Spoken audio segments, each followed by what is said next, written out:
I spoke with the CEO of Busa earlier, Nomaxabiso Majokweni, and asked her what the key issues were for South Africa's businesses, particularly around fears that it could become a free trade area that could be the place where the bigger countries in BRICS dumps cheap imports. This is what she had to say.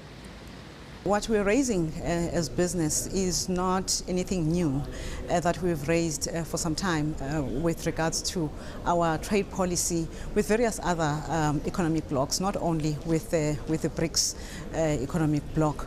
What we're saying is that because we are at similar stages of development as these 5 economies, there are areas of product categories where we compete head on.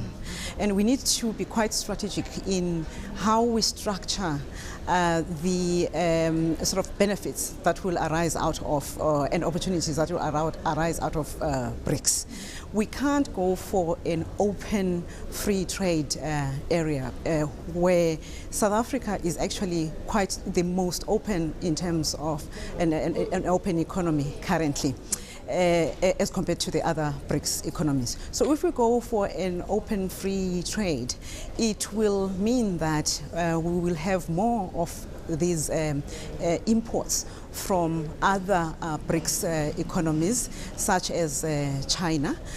But we need a more strategic approach in identifying the products that we want to, for instance, export to China, and those that we would like China to import to South Africa.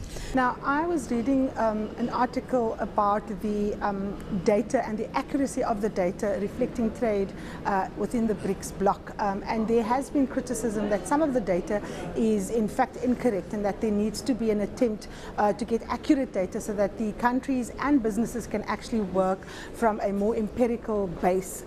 Do you share that view? And of course there is this idea that exports, for example, are overinflated and imports are underreported because people are quite sensitive about the kind of imbalances between ourselves and some of the other larger players in the BRICS community.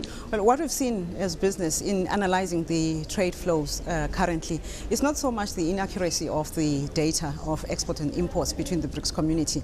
It is more a different method that is used by different BRICS countries. For instance, some of the countries use a free on board way of looking at their exports and imports, and South Africa we use a different one that also includes all costs, freight, insurance, and so on. So it's not so much the inaccuracy around the actual volumes, it's just the methodology that is used. But what is more important is that we need to